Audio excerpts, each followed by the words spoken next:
Hey everybody, welcome back to episode 3.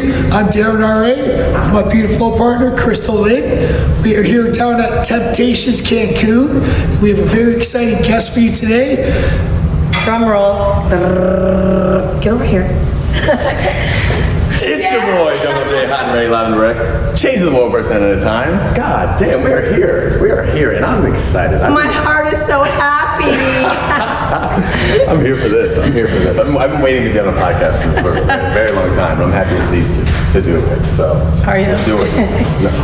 I met this fabulous man last September on my very first time to Temptations. He's one of the reasons why I come back here. I love you so much. I love you too. You do? Everybody we talk to Loves Jungle J. loves Jungle J. They want to come back, and they want to come back for Jungle J. You're a playmaker, but you're above that. You are the energy of Temptations when we're here. 100%. Fuck yeah. I don't even think you actually realize what you bring to people. I think I'm the most confidently humble person. Very nicely said. Yeah. To be here, you know? Tell us about your time here. What have you learned? Overall, I would say my experience here as a playmaker has been, it's been the most like self-development and learning about myself that I've ever had. You know, for me, it's been me learning about myself mentally, emotionally, sexually, you know, and just overall. That's what the lifestyle does. Yeah, and because me coming here, I came here and I didn't even know the concept of what this was even about. Mm-hmm. So me coming here and realizing that, you know, this is available, that there is alternatives out here that weren't there before. You don't have to live in the picket white fence that society has built for us. Yeah, no, it's been like one of the most life-changing experiences for me, mainly because it's just my values, my morals, and my beliefs have completely switched and changed being here. Because I grew up more private and reserved, I would say. You know, my mom, very religious, and then my stepdad not as much, but I think... Beautiful lady, by the way. I've seen her on some of your videos. Yeah. It's been good. This experience changed my life, honestly. Yeah. Nice. You have a really, I was talking to her in the room, you have a really good aspect. When we first met, you already knew Crystal. You spent a lot of time with me, treated me really well. Very We call this temptation puberty, by the way. So there's no judgment here with that. Temptation puberty at any age is here. The day I lost my group. The day one curse is a real thing, and then this party voice is another real thing that happens. Yeah. That means we're having fun. Oh, we're having a blast. Having a blast. Our whole group is like this. The Canadian takeover. The Canadian takeover. Yeah. We brought another level to the party, I'm pretty sure. Yeah. What do you see moving forward for you? I know you're doing like your Instagram and your TikTok. You watch every day. Honestly, I'm not leaving here until I'm making money through social media and or getting on more reality TV shows, national commercials. Let's talk about that. Endorsements, sponsorships. What were you on?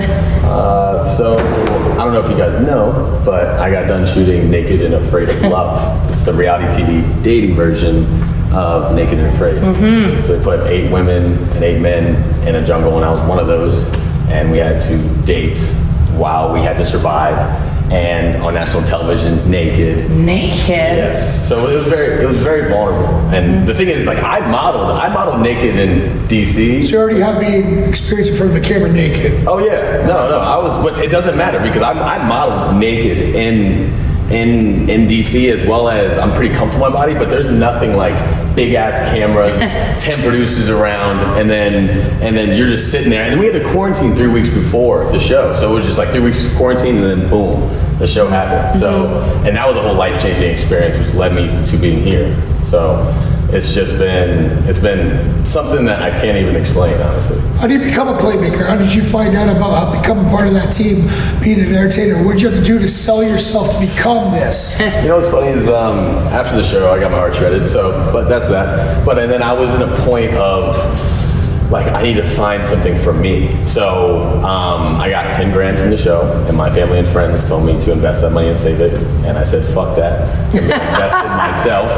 I said, I'm gonna invest in myself. And I said, It's still an investment. Yeah, and I'm a big proponent of like, you manifest with action, you get the things that you want in this world.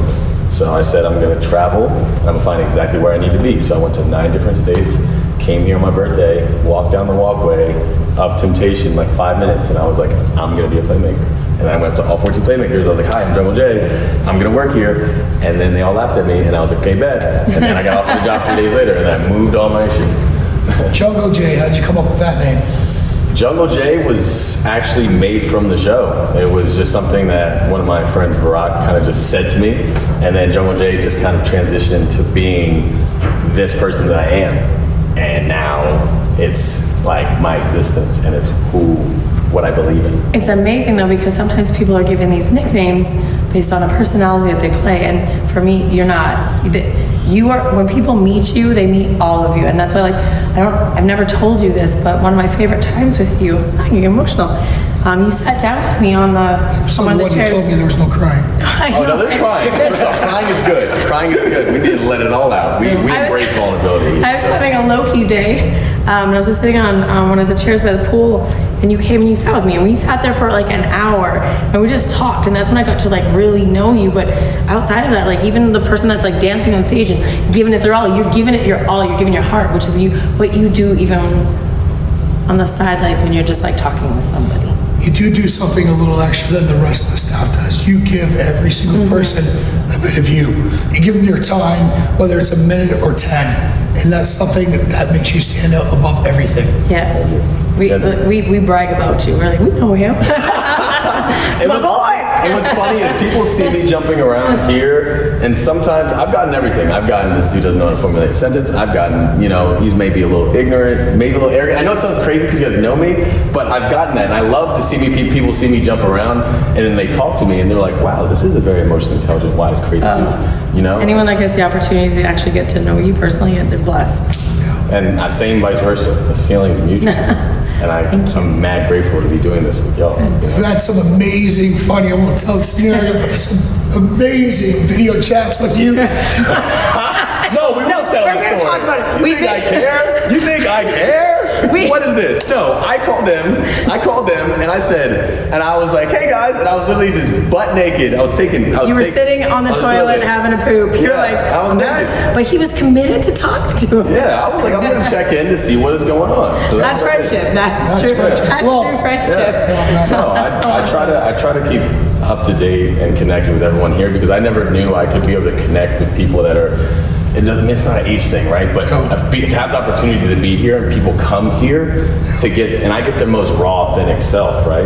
I get the person that you wish you could be all the time. Right. So I get to see, Sally sucking a chocolate dildo and faking orgasms and going on the boobs cruise, and then I see their Facebook. Sally has got 4 kids and book club. And book club, and she's got a turtleneck. I'm like, so I feel like when people get to see me, I get to give them a taste of freedom of what this all is about. 100%. We kind of actually experienced that same thing with running the club up in Toronto. You were just up there, but you didn't get to come see us. Yeah, that was in May, end of May. But you're gonna come, right? Yeah, I'm coming back. I came the first time. I just didn't make it to X Club. That's right. Yeah. She will, and I can't wait for that. You met with Jake, and he loves you. Yes. Oh, Jake yeah. is the man. Absolutely. He hit me up. Actually on Facebook, but I was already leaving that day. So that whole journey. I was visiting all people from here. I visited like 50 other people, and it really made me realize that the people make the place, not the other way around. So Absolutely. And it was my first time going to any lifestyle clubs without any limitations or restrictions. Right. So being able to be naked. We're very, very lucky in Toronto to have the clubs that we do. Yeah, we have a lot of great clubs there. Yeah. I'm glad you got to experience one. Yes. Good, yeah. No, definitely excited to see what X Club is about. Good. But no, I know being here, it changed my whole perspective, because I thought, because of how I was raised, because of religion and tradition, that I didn't know there was other alternatives out here. Accepted alternatives. Right? that we're not given, because sex and nudity is stigmatized, and maybe anything outside of the norm isn't what we're supposed to be doing. But it's not. We should be searching after the things that make us uncomfortable, the things that aren't familiar, the things that are brand new to us, and that's what this environment has given to, I get you guys as well, as much as it has for me. Amazing. We get to watch, we do a little plug on what you're doing on your channel. Every night we watch your videos. Why don't you tell us about that? So I And how we started. can find you. Give yourself a plug. Oh, it's a plug. You can have me YouTube Jungle J and/or Jungle J Naked and Afraid Naked on Instagram, TikTok, YouTube, Facebook is actually James Sims with 2 M's. But I'm at a point where I want to provide value to the market as much as you guys are to understand that I want to, like my motto is changing the world one person at a time. And how can I do that at a high level? By getting the attention of the people, but also doing it in my own way. So me going down to downtown Cancun, doing interviews with people in my boots, Speedo, I was gonna say, and bow Speedo. tie, and then right after work I still have my paint on. You know, it's definitely, it's making me learn a lot about myself that I really don't. I had a fear of failure. I didn't do that for 3 months until I finally was like, no, I don't care what anybody else thinks, and I'm gonna live my best life and do what's right for me. So I'm at a point where I want to have impact that's bigger than myself and give more than I take. You're doing That's why it. I'm here. You're doing an amazing job. I love that. You have that fear and that anxiety almost. Yeah. We have it too. We do it too. Oh my- yeah. It's scary to put yourself out on social media and let people into your lives, especially being in the LS where the vanilla life judges us all so much. So it's so hard for all of us to break out, right? So it's nice to know that we're all kind of doing that same battle, but still overcoming all our fears at the same time. Yeah. Absolutely. And I think that's the part right there is that like 80% of people that tell people that they don't tell people that they come to temptation. Yeah. So Oh, yeah. and I understand because it's not even just an image thing. It's just more of a business and job thing, and also people on trying to people. The funny thing is we don't take the time to learn, but we'll take the time to judge. Yeah. We don't. I don't. And I know why that's the case, and that's Because it's easier. Because it's easier. It's so much easier. It's to do. way easier to, I believe, stick to what's comfortable than create it. And so and then the stigmatization behind what lifestyle brings. Like people just think this place is sex swingers and orgies. It's And not. then people don't realize that the representation of this place is freedom. It's openness. It's no judgment. It's body positivity. It's women empowering other women that get the opportunity. There is nothing more. Like we always talk about how our friendships are so much more than just friendships. But for me, like being a woman and watching other women break out of their shells and accept themselves, like, women judge themselves daily. We are our hardest critics. But in this environment, it's like, girl, you look so good, and we build each other up, which is not the case in everyday world, and it's heartbreaking. But It is. It's hard for, like, even when I'm approaching women, not to be on a sexual level with them, they're always intimidated, big bald guy, you know? And I've had a lot of women even admit to me, once they get to know me, they open up and we're friends. But at first, it was like, they're scared. But you know? this environment, it's not like that though. You know why? It's because of not only the perception, but the perception is sex swingers and orgies, so that cuts out like half the people. Right. And then on top of that, the nudity, which I can't even call it nudity here, it's like topless. Yeah. That topless cuts out another 20%, and then another 20% is cut out because how much I feel like money is needed to come here. So you're left with the right 10%, so 90% is just cut out. Yeah. You know? So, and that's the thing, right? Like here, you have the opportunity. I do a 90-10 rule.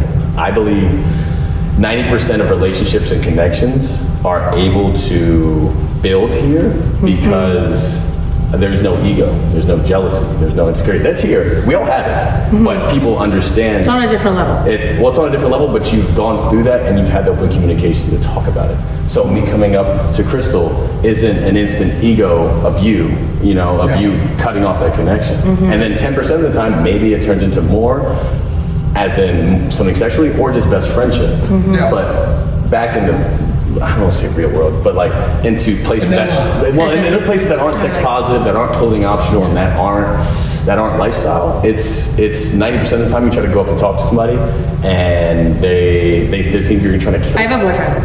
There it is. Yeah, right. And it's understandable because you don't know where the respect level and energy is at. Yeah. But guess what? If you go to X Club or if you go to Temptation, you come there and you're like, you breathe and you're like, wow, I'm horny. You know? Wow. I'm home. Yeah. I feel comfortable. Why is the energy so good? Like, why is this sex positive energy and I don't have to look over my shoulder and get hits of negative energy. Like, I don't. Crystal and I are blessed to be part of the X Club. So many X Club members actually joined us this week. We call them our family. Yeah, our family. Yeah. I think we have about 40 of them here. Yeah. Like all came It's down. an amazing feeling to just be amongst these people. Some of them we don't even know what they do for a living. Oh. But they have our hearts. They're our best friends. And someone will be like, oh, what is so-and-so? Oh, you're friends with so-and-so. What do they do for a living? I'm like, shit, I don't even know. I'm like, this person I cut my left arm off for because they're one of my best friends. I don't even know what they do for a living. Yeah. You just have a different connection. You have different conversations. None of that shit matters. Yeah, and it's the thing, like, you don't, like, that's what I love about this place. People care about who you are. They don't care about what you do. Yeah. They do. You don't have to come in. You don't have to come into this environment and posture who you think you need to be. You can come in and people care about what energy you bring to the table and what's going on around them, and that's all that matters. And that's all that should matter. But when it's the same thing, it's like people shit on social media, but like people try to posture themselves in the real world just as much as they try to do the same thing on social media. And that aspect of showing the best version of yourself. When you come up to talk to someone, usually it's like, oh, I'm a doctor. That's why people they try to put their job on a pedestal, and it's putting their job on a pedestal because they think it's practicality. When I'm it's going to really show more just value to myself right off the hop by saying this is what I do, not who I am. Yes. And it's more of practicality disguised as fear, and they're really scared of, who they're figuring it out. Everyone's figuring it out. Yeah. So, and me being here for a year and 4 months, it's like I've learned that there's the people that are here. The reason I'm so confidently humble is because people tell me every day, "Hey Jay, if I was your age, if I was in my 20s, and if I was in my 20s, I'd be doing what you're doing." And that's where I'm at. I'm learning a lot about myself. I'm understanding that experiences here are unreal, and also understanding that, like, the connections. I'm the most selfless person you ever meet. I want to talk. I'm selfish because I'm in this because I know the connections will take me to the next level. But I know with my time, my energy, and my mindset, how to give that to get that. Yes. Yep. But I'm not giving with expectation though. I feel like I'm give, and then one day I'll ask. I won't ask to receive. So, and that's why you receive it without asking. Come on. Come on. Oh my God, it's good. No, it's good. Okay. I appreciate you giving us your time. I want you to do an exit. An exit? I want you to give the I want you to give the goodbye. I want a Jungle J goodbye to all our people. Oh, we're gonna do Jungle J goodbye. I guess they're gonna step off. I'm stepping up. Crystal Lynn and Darren. All right. See you now. We're leaving you. Have fun with Jungle J. Yeah. Hell yeah. So, this is the exit. First off, I have to do an intro to the exit. It's your boy Jungle J, hot and ready, live and direct, change the one person at a time. Why am I here? Why do we do this interview? What does this even mean? Why are we talking about all these things? We are here simply to tell you and to just expose there's more out here. There's more for you to understand that there's alternatives. There's beautiful people at any different age groups, sizes, black, white, big, tall. It doesn't matter. It matters about who you are inside and what energy you bring to the table. And that's why they brought me here today, is because for how much I've learned about myself and how much time and energy put it back to me, I want to put it back into them. And to understand that the lifestyle has changed my life for fucking good. I no longer judge people. I no longer look at people or women in a physical, complete manner. I look at everybody as one as a whole. And I feel like me being here has completely changed my perspective and the things that I want. And I couldn't be more grateful to have the opportunity to have beautiful people around me at all given times, And I think if anybody is able to just step out their comfort zone and open their mind to something new, they will find an environment like X Club. They will find an environment like Temptation to find people that love them, that really genuinely care about you. They don't care about what you do. They don't care that you're a doctor. They don't care that you're a lawyer. They don't care that you make money. They care about what energy you bring and what type of person you are. And that's what this shit's about. It's not about you. It's about the energy that you bring to other people. Because that's what it's about. It's ROE, return on energy. That's all this is about. So the energy put out is going to be reciprocated at the end of the day. So if you give more than you take and you understand that this isn't about you, you can have the opportunity to meet beautiful people, like people at X Club. Amen. Amen. and also beautiful people at Temptation. So I want to thank them, thank everybody that gave me the opportunity for this. And I'm here for more. I'm here for more. I'm here to change the world one person at a time. So much love, keep spreading it, and thank you for having me.